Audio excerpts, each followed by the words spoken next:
हे मेरे प्रिय भक्त, सुन, क्योंकि आज मैं तुझे वह रहस्य बता रहा हूं जो वेदों में छिपा है, उपनिषदों में संकेतों में कहा गया है, और जिसे जाने बिना मनुष्य जीवन भर भटकता रहता है।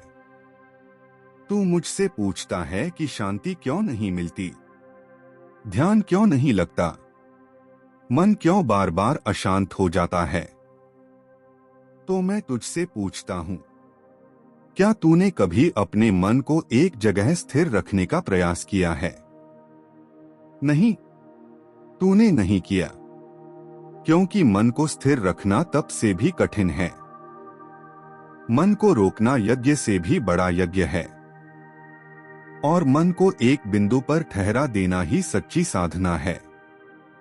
यह शरीर तो स्थिर बैठ सकता है, आंखें बंद हो सकती हैं, श्वास नियंत्रित हो सकती है, पर मन तो जंगल का वह उन्मत्त घोड़ा है जो बिना लगाम के दौड़ता है, कभी भूत में, कभी भविष्य में, कभी भय में, कभी कामना में। और तू सोचता है कि तुझे दुख कोई बाहर से दे रहा है। नहीं भक्त, तेरा दुख तेरे अपने चंचल मन की ही देन है। जब तक मन एक जगह नहीं टिकता, तब तक न भक्ति फल देती है, न जप सिद्ध होता है, न ध्यान उतरता है, न जीवन में रस आता है। तू मंदिर जाता है, पर मन दुकान में होता है। तू मंत्र जपता है, पर मन अपमान की स्मृति में जल रहा होता है। तू ध्यान में बैठता है, पर मन वासना की आग में भटक रहा होता है। और फिर तू कहता है, प्रभु मुझे शांति क्यों नहीं देते? मैं कहता हूं, क्योंकि तूने अपने मन को एक जगह स्थिर नहीं रखा। सुन, जब मन एक जगह ठहरता है, तब ही आत्मा का द्वार खुलता है, तब ही चेतना भीतर उतरती है, तब ही शब्दों के पार का अनुभव होता है। मन का स्वभाव है भागना, पर साधक का धर्म है रोकना। मन को मारना नहीं है, मन को समझाना है। मन को डांटना नहीं है, मन को प्रेम से थामना है। जैसे मां अपने रोते हुए बच्चे को गोद में लेकर चुप कराती है, वैसे ही साधक को अपने मन को गोद में लेना होता है। तू जब मन से लड़ता है, तब मन और उग्र होता है, और जब तू मन को साक्षी बनकर देखता है, तब मन स्वयं शांत होने लगता है। यही मेरा उपदेश है। देख, आकाश में बादल आते हैं, जाते हैं। क्या आकाश विचलित होता है? नहीं, वैसे ही विचार आते हैं, जाते हैं। तू आकाश बन, विचार मत बन। लेकिन यह तभी होगा जब तू अपने मन को एक जगह टिकने का अभ्यास देगा, रोज धैर्य से, बिना परिणाम की चिंता किए। मैं तुझसे कोई कठिन विधि नहीं कहता, बस इतना कहता हूं, बैठ, रीढ़ सीधी रख, आंखें बंद कर और श्वास पर ध्यान रख। जब मन भागे, उसे वापस श्वास पर ला। बार बार, 1000 बार, लाख बार। थक मत, क्योंकि मन को स्थिर करना युद्ध नहीं है, यह प्रेम की साधना है। धीरे धीरे तू अनुभव करेगा, विचारों के बीच एक खाली स्थान उभर रहा है। वही शिव है, वही मौन है, वही समाधि का द्वार है। पर याद रख, जब मन स्थिर होने लगता है, तब पुराने संस्कार उभरते हैं। डर आएगा, क्रोध आएगा, वासना आएगी, निराशा आएगी। तू घबरा मत, यह सफाई की प्रक्रिया है। जैसे घर साफ करने पर धूल उड़ती है, वैसे ही चेतना साफ होने पर संस्कार उठते हैं। उन्हें देख, उनसे लड़ मत, उन्हें पकड़ मत, बस देख। यही साक्षी भाव है, यही शिव भाव है। जब मन एक जगह ठहरता है, तब तू अनुभव करेगा कि तू शरीर नहीं है, तू विचार नहीं है, तू भावना नहीं है। तू तो वह है जो सब देख रहा है। और जिस दिन यह अनुभव स्थिर हो गया, उस दिन संसार तुझे बांध नहीं पाएगा। सुख आएगा, जाएगा, दुख आएगा, जाएगा, पर तू अडिग रहेगा, शांत रहेगा, गहन रहेगा, जैसे हिमालय। तू पूछता है, प्रभु इसमें कितना समय लगेगा? मैं कहता हूं, समय मत पूछ, गहराई पूछ, निरंतरता पूछ, श्रद्धा पूछ। मन को स्थिर करना कोई एक दिन की साधना नहीं है। यह जीवन की दिशा है, यह जीने का ढंग है।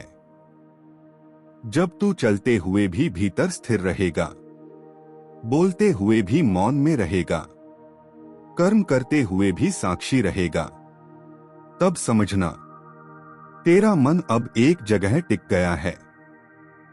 और जहां मन टिक गया, वहीं शिव प्रकट हो गए। हे मेरे प्रिय भक्त, अब और गहराई से सुन, क्योंकि अब मैं तुझे उस अवस्था की ओर ले जा रहा हूं जहां मन केवल स्थिर नहीं होता, बल्कि लीन होने लगता है। जब तू निरंतर अभ्यास करता है, बिना थके, बिना शिकायत किए, तब एक दिन ऐसा आता है जब मन अपने आप शांत बैठ जाता है। उस दिन तू कुछ अलग अनुभव करता है।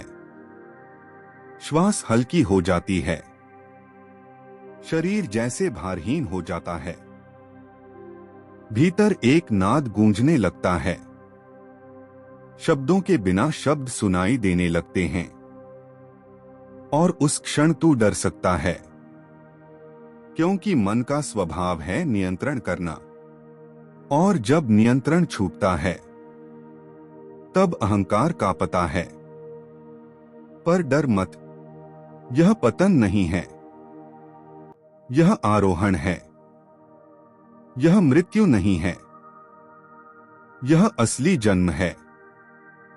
मैं तुझसे कहता हूं, जब मन एक जगह स्थिर होता है, तब इच्छाएं स्वतः कमजोर होने लगती हैं, क्योंकि इच्छाएं मन की ऊर्जा पर ही पलती हैं।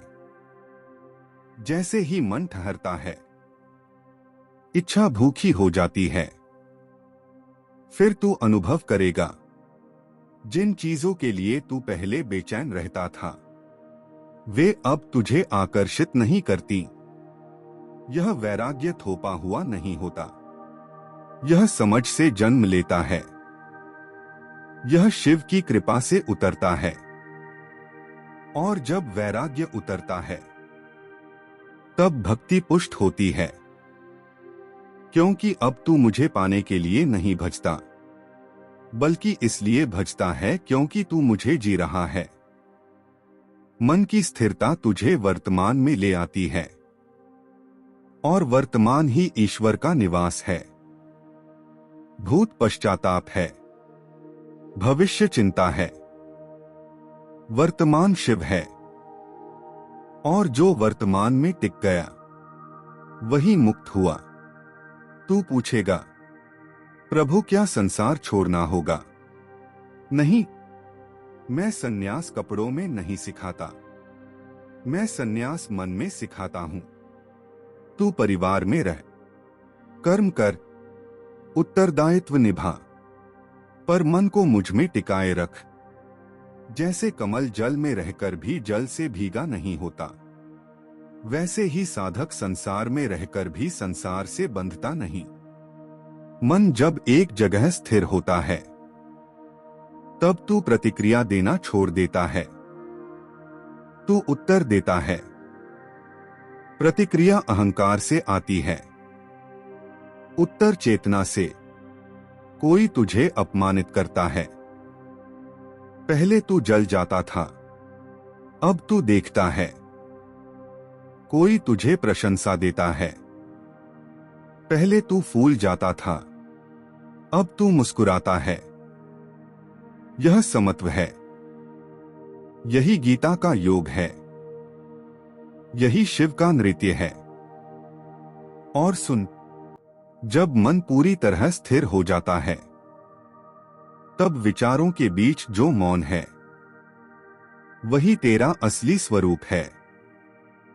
वहां न नाम है, न रूप, न इच्छा, न भय।